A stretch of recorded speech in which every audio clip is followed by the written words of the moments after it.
Processo número 37.355 de 2023. Juiz relator Fernando Alves Ladeira. Juiz revisor Marcelo Davi Gonçalves. Para o tribunal conhecer representação de autoria da Procuradoria Especial da Marinha contra Sérgio de Moura, Marcelo de Sá Bittencourt Câmara, Márcio Santos Teixeira. Palavra com o senhor juiz relator, juiz Fernando Ladeiras. Excelentíssimo senhor juiz presidente, excelentíssimos senhores juízes, eu coloquei um relatório bastante extenso, trazendo todas as peças importantes dos autos, porque eu considerei interessante, mas eu vou tentar abreviar aqui, até porque as fotos vão ajudar muito a esclarecer o que ocorreu.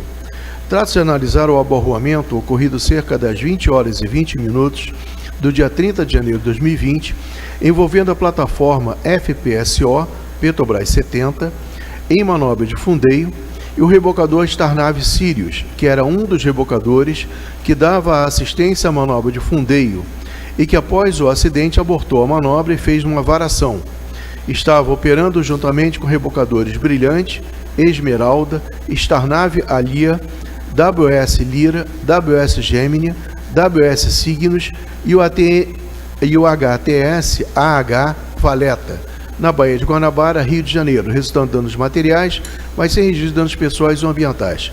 A plataforma tem bandeira da Libéria, sem propulsão, ano de construção 2019, atividade de perfuração, tipo FPSO, 276 metros de comprimento.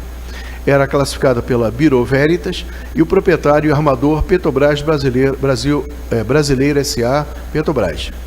O rebocador Starnav Sirius tem 32 metros de comprimento, 2 motores 2.680 HP cada, tração estática de 61 Bullard Pool, era de propriedade Starnav Serviços Marítimos. O inquérito foi instalado pela Capitania de Portos do Rio de Janeiro, ouvidas 13 testemunhas, dos quais eu coloquei a síntese dos seus depoimentos. Na folha 12 consta a carta protesta do comandante do rebocador, atribuindo à plataforma o acidente em que ele teve água aberta. No laudo de exame pericial, consta que a plataforma estava em perfeito estado de conservação e não sofreu avarias. O rebocador Starnav Sirius estava de acordo com as normas, foi docado em emergência apresentando avaria grave em suas obras vivas na bochecha de Boreste, como vai aparecer no final das fotos. Os peritos apresentaram a sequência de acontecimentos. Cerca de 2 horas da manhã do dia 30 de janeiro, foi iniciada a manobra de retirada da unidade P-70 do HTV Boca Vanguard. Após a saída, o prático Matusalém Pimenta conduziu o reboque da P-70 para a área de fundeio 11, chegando cerca das 8 horas na posição previamente definida e aprovada pela Capitania dos Portos, com aquela série de rebocadores que eu citei acima. O HTS Valeta iniciou a conexão de cada linha de ancoragem, de proa para popa, sentido anti-horário. Às 11 horas foi estabelecida a linha 2, Boreste Proa, 14 horas a número 1, Bombordo Proa, havendo passagem serviço de prático para o senhor Marcelo de Sá Bittencourt e Câmara. A linha 4, Bombordo, foi concluída às 18 horas e os rebocadores que não estavam sendo efetivamente empregados foram liberados. Durante o cumprimento da fase de plano de fundeio, as condições de vento, mar, chuva e visibilidade se deterioraram rapidamente. Rajadas de vento de oeste para leste ocorreram após as 20 horas, com 3 linhas de ancoragem já conectadas. Às 20 horas e 20 minutos, quando os cabos de mensageiro estavam em trânsito para que fosse estabelecida a última linha de ancoragem, a número 3, Boreste Popa, ocorreu a ruptura das alças dos cabos de aço de 50 metros de comprimento e 7,6 milímetros de diâmetro, sob efeito de fortes ventos vindos de oeste. A proa da unidade offshore girou para bombordo, se deslocando em direção à praia de Boa Viagem. O rebocador Starnav Sirius foi aborroado já quase chegando em terra.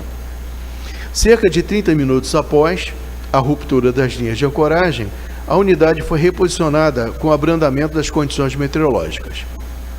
Na análise dos dados obtidos, os peritos disseram que havia rebocadores em quantidade e com força de tração exigido para a execução com segurança da operação planejada, conforme previsto no anexo E das normas permanentes da Capitania dos Portos.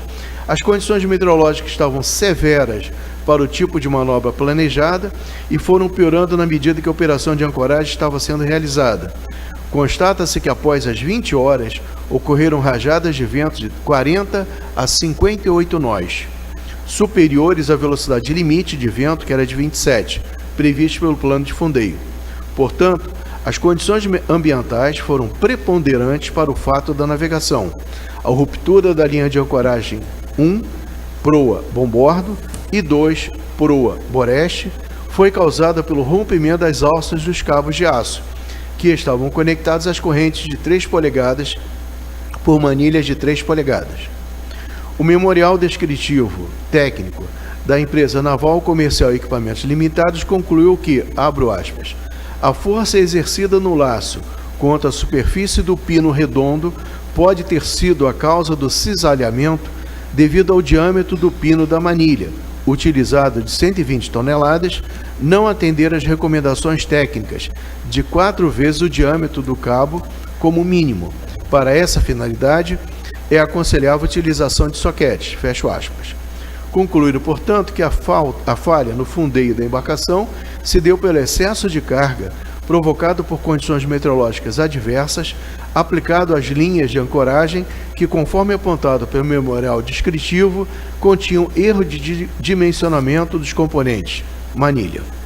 Nas folhas 50 a 58, consta o plano de fundeio da plataforma da Petrobras.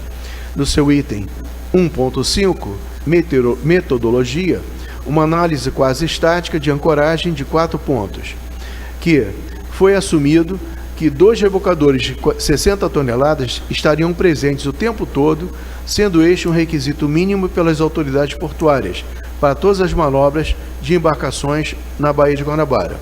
No seu item 3.2, consta que cada perna da embarcação será conectada ao FPSO através do sistema de reboque existente, que consistia em um ponto de reboque, buzina tipo Panamá, ambos com carga de trabalho de 250 toneladas, uma corrente de 3 polegadas, carga de ruptura de 540 toneladas e uma manilha de 150 toneladas, sendo 2 conjuntos de popa e 2 de proa, figura de arranjo como já foi apresentado.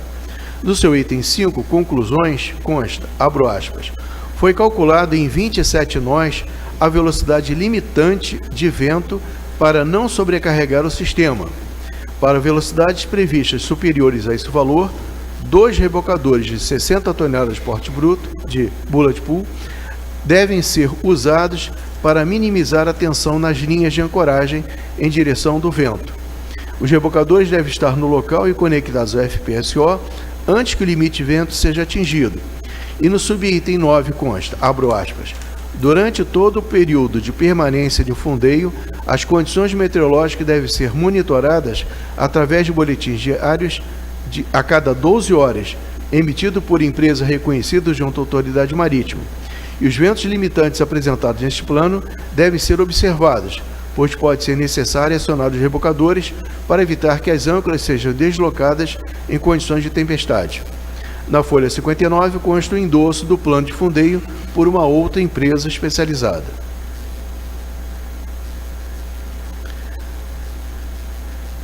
Nas folhas 153 e 155 consta o boletim de informações ambientais, com previsão de tempo bom para áreas de interesse e que não foi emitido aviso de mau tempo. Mas nos registros consta que ventos de 2 a 16 nós, força 1 a 4, e com um curto período de rajadas de vento de até 36 nós, entre 20,08 e 20,38, associados a pancadas de chuva. Na folha 156 consta o termo de passagem de comando da FPSO, que ainda estava em andamento, para o gerente da plataforma em 18 de fevereiro de 2020, depois do acidente. Aí eu coloco os depoimentos, que me parece bastante interessante, mas eu vou sintetizar no final.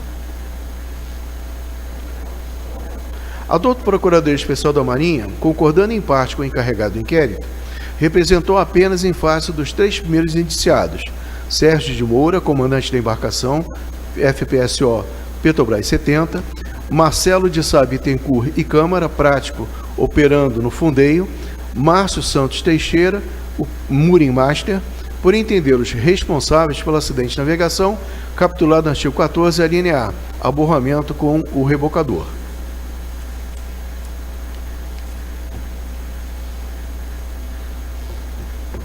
Citou o memorando técnico da Naval, que aconselhava a utilização de soquete, e citou também que havia a previsão de que quantidade de rebocadores fossem utilizados conforme a norma, caso o vento fosse superior a 15 nós, e das instruções do plano de fundeio, que o velocidade limite de vento suportável seria 27 nós para o arranjo de 4 cabos, e que as boas condições meteorológicas do vento não superariam a 15 nós durante a manobra.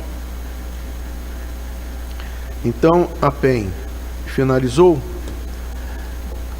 alegando que houve negligência e imprudência por falhas operacionais na condução da manobra de ancoragem, por descuido em operá-la com a liberação de 3 rebocadores antes que as 4 linhas de ancoragem estivessem estabelecidas, e que com a plataforma em segurança, diante a previsão das condições climáticas se deteriorariam no período noturno, devendo responder o comandante Sérgio Bittencourt Moura, o prático da operação de fundeio Marcelo Bittencourt, Câmara, Murimaster, e Márcio Santos Teixeira.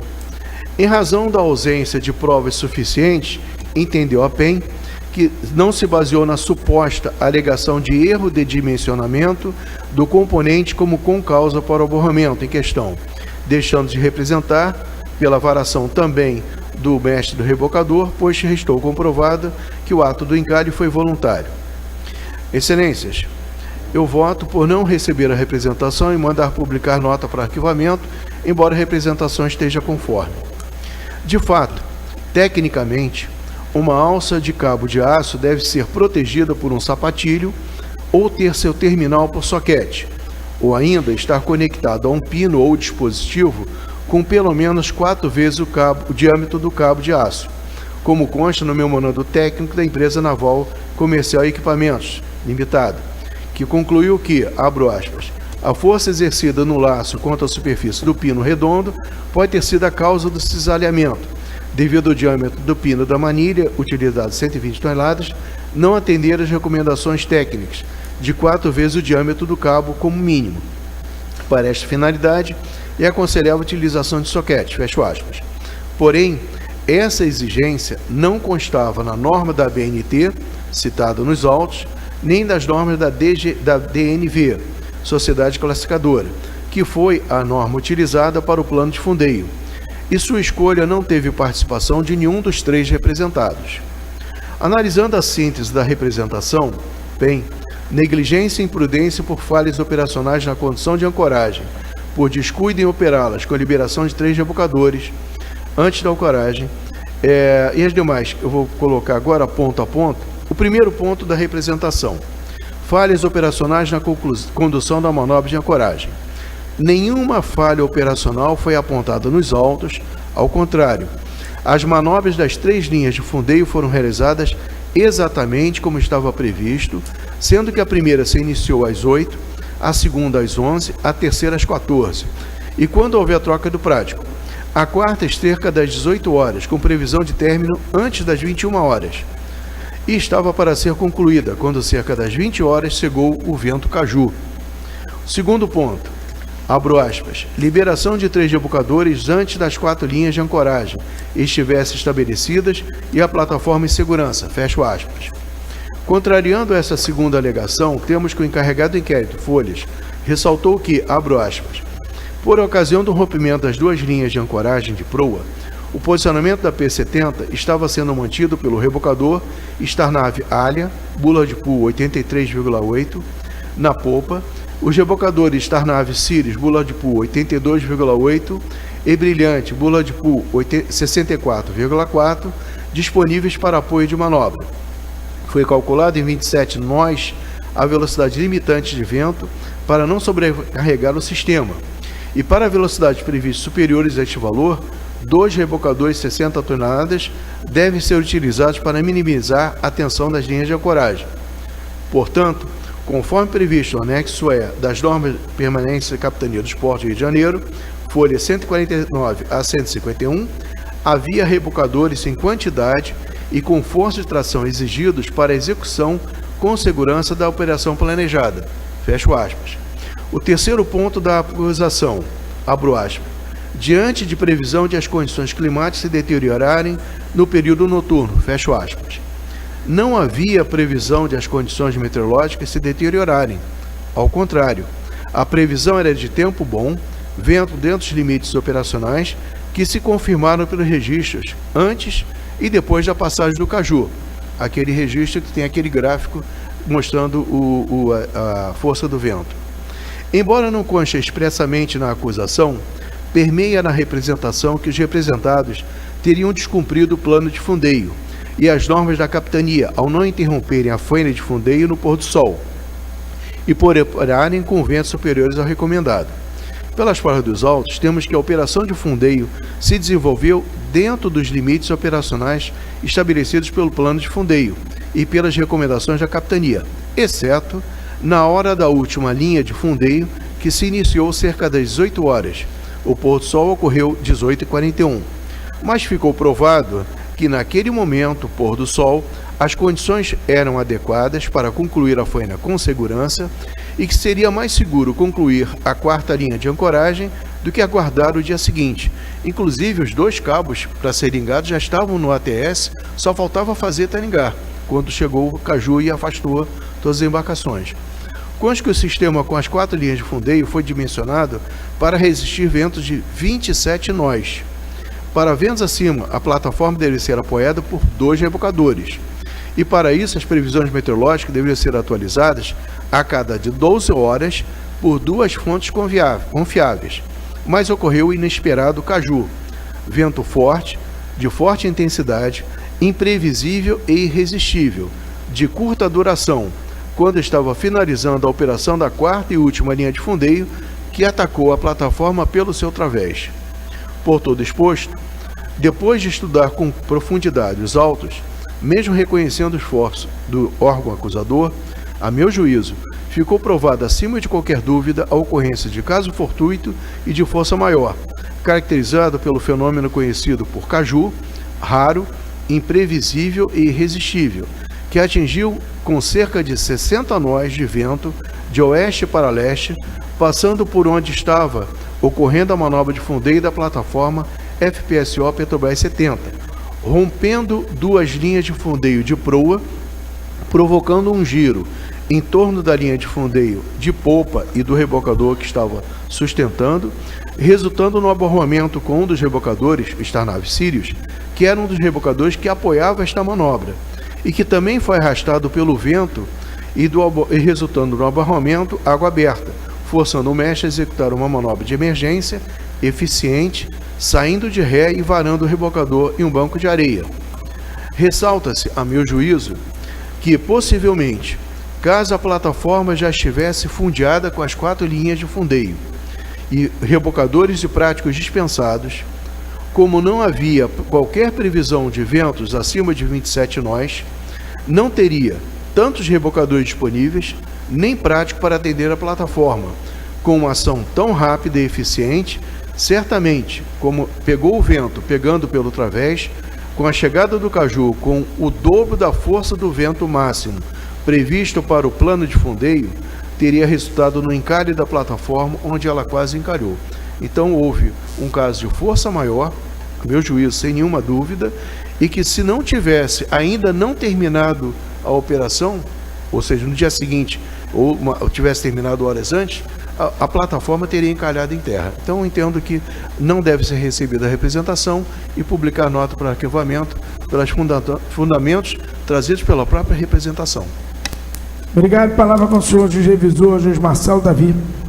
Excelentíssimo senhor juiz-presidente, excelentíssimo juiz, eu acompanho na íntegra o voto do eminente juiz relator, que eu inclusive parabenizo, está muito bem feito. O tribunal tem jurisprudência pacífica de que é força maior esse Caju, que de vez em quando vem aqui, vem nessa intensidade. Nós temos vários processos em que já foi identificado esse fenômeno, né? climático. Então, eu acompanho na íntegra o voto do relator. A palavra aberta para discussão. Peço a palavra, senhor presidente. Eu vou fazer uma observação aqui e instigar o juiz Ladeiras a falar sobre 2 aspectos aqui que eu considerei importantes. Uma é que esse caju durou menos de 30 minutos, né? Pelo que foi... O acidente foi às 20 horas e o caju durou... O acidente foi às 20 horas e 20 minutos, o caju durou de 20 às 20h38.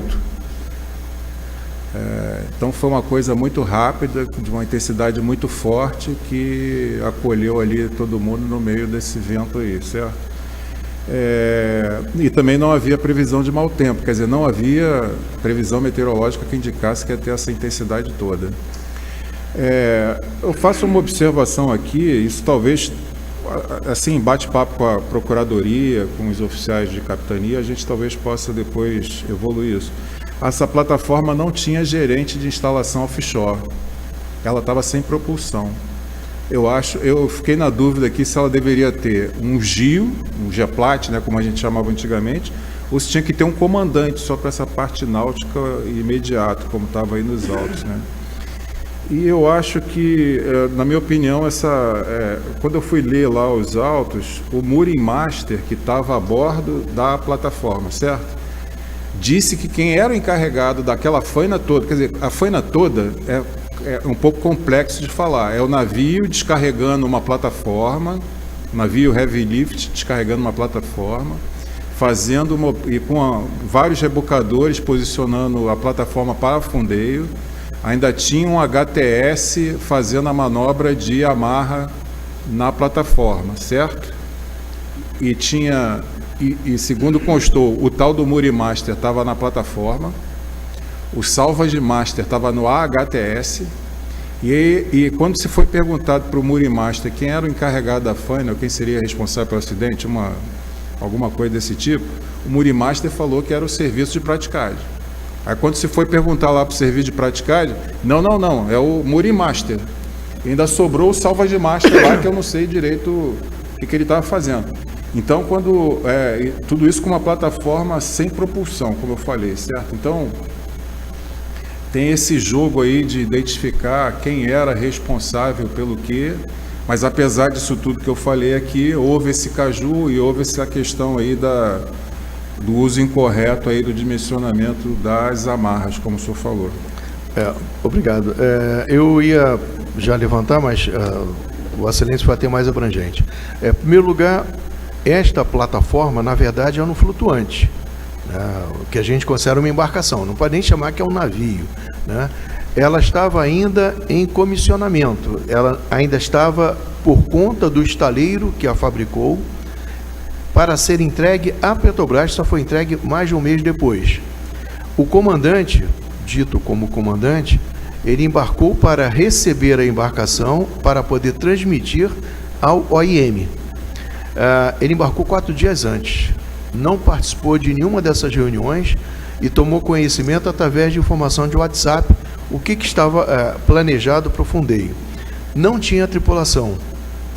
A amarração, esse fundeio é um fundeio bastante interessante, porque ele é muito específico, muito especializado. E foi contratada uma empresa especializada que fez o planejamento, que acompanhou a operação, e esta empresa foi submetida a uma segunda empresa que aprovou o planejamento, exatamente como consta da documentação toda, que depois foi submetida à Capitania de Esportes, que também aprovou o planejamento como um todo. Então, não tinha tripulação, o comandante ficou acompanhando a operação até 18 horas, 18 horas ele passou para o imediato e foi fazer outros afazeres, até que às 20 horas, 2 horas depois, foi arrastado pelo caju. Então, respondendo, não tinha tripulação, a embarcação ainda, o FPSO ainda estava em comissionamento para ser entregue. Por isso que essa situação de não ter OIM, que só teve depois no dia 18 de fevereiro desse ano. Com relação ao jogo de empurra, quem é responsável? Bem, filho feio não tem pai. Mas, no caso específico, era uma situação muito atípica, porque não se tratava de um navio com tripulação, navio armado, não, era uma plataforma que estava sendo entregue. Era um veículo sem propulsão, sem baltrush, sem stern thrust, ou seja, totalmente à mercê de tudo que acontecesse. Ele tinha inúmeros rebocadores operando para poder tirar de dentro do heavy lift e colocar no posicionamento. Toda essa manobra é feita pelo prático. A partir dali, toda a manobra de amarração é feita pelo Muri Master, juntamente com o comandante do ATS. Esses dois tinham suas equipes, que não era a tripulação do navio, mas era a equipe que fazia a amarração. Essa amarração consistia em pegar 4 âncoras que já estavam posicionadas, levar para junto de onde estava mantido com os rebocadores pelo prático, talingar esse equipamento. A gente está falando de cabos de 3 polegadas de diâmetro, é a parte mais fina de todo o conjunto. Então, precisa de muita gente, trabalho braçal, que é feito pelo pessoal que estava a bordo da plataforma, a comando do Muri Master, e a bordo do ATS, a comando do comandante do ATS, juntamente com o Salvage.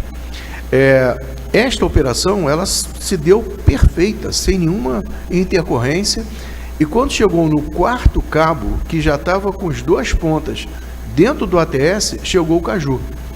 E quando chegou o Caju, arrastou tudo, pegou todo esse conjunto e saiu arrastando.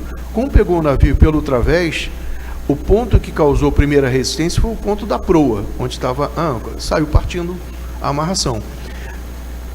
Só não partiu, ele só não chegou em terra mais rápido, porque como ele não tinha esse último cabo que estava sendo colocado, quem suportou a amarração, quem suportou, foi o rebocador de popa, onde estava o prático. Ele então girou a proa para a terra. Ao girar a proa para a terra, diminuiu a resistência. E além disso, observa-se pelo gráfico que depois de uns 10, 15 minutos, que já tinha feito toda a lenha, ele foi abrandando até que ele voltou a ficar abaixo de 15 nós. Isso fez com que a plataforma ficasse afilada com o vento, suportada por um rebocador que já estava com o cabo passado e também pelo último ferro. Por isso que eu digo nas minhas conclusões que se ele estivesse com a amarração toda pronta, sem prático e sem amarração de rebocadores, provavelmente ele teria encalhado, que não teria ninguém para poder chegar a tempo de fazer nada, de passar cabo nem coisa nenhuma. Com relação à responsabilidade, a responsabilidade do prático era manter o navio na posição. Ele não tinha nenhuma responsabilidade, nenhum comando sobre a amarração. A responsabilidade da amarração às boias, ou seja, o fundeio, era do Muri Master, que trabalhava em conjunto com o comandante do ATS e o Salvage que estava a bordo. Então fica essa situação aparecendo que é um jogo de empurra, mas não é. É que um tinha uma responsabilidade a bordo do navio com a amarração e o outro tinha a responsabilidade de posicionar apenas a embarcação. Mas por sorte ele estava lá e teve uma ação rápida de poder puxar a plataforma em direção ao canal, juntamente com o último ferro que resistiu, porque a proa, porque ele girou a proa e ficou só pela popa, então passou a ficar afilado com o vento, senão ele teria encalhado em Niterói. E o azar do rebocador, que estava no costado e foi para a proa para tentar ajudar a segurar para ele não girar. Só que não adiantou, ele foi arrastado e, como vê nas imagens, ele foi, digamos assim, atropelado pela plataforma que foi arrastada pelo vento, já quase em terra. Ele, inclusive, ele poderia até tentar se safar, mas essa daí, ele observa que ele está lá quase colado em terra. Para a plataforma, ela estava só com 6 metros de calado, ainda tinha água. Para ele não tinha mais água, porque ele é um azimutal. Então ele tinha que sair dali correndo, só que ele não conseguia nem sair, porque ele foi arrastado pela plataforma que ele estava tentando ajudar a segurar. Então foi uma sequência de azares que acabou sendo, a meu juízo, até uma sorte, porque o dano dessa plataforma encalhada em terra lá seria muito mais grave se não tivesse a situação de final de fundeio. Obrigado. Não haver mais nada a se declarar. Palavra com o senhor relator, Juiz Fernando Ladeiras, para apresentar seu voto. Excelentíssimo senhor juiz-presidente, excelentíssimos senhores juízes, voto por não receber a representação da douta Procuradoria Especial da Marinha e mandar publicar nota para arquivamento. Obrigado. Palavra com o juiz revisor, juiz Marcelo Davi. Obrigado. Com votos dos demais juízes. Então, decidiu o Tribunal Marítimo por unanimidade nos termos do voto do senhor juiz relator, juiz Fernando Ladeiras. Publicação do voto no processo número 37.355 de 2023. Decidiu o tribunal, por unanimidade, não receber representação e publicar nota para arquivamento nos termos do voto do senhor juiz relator.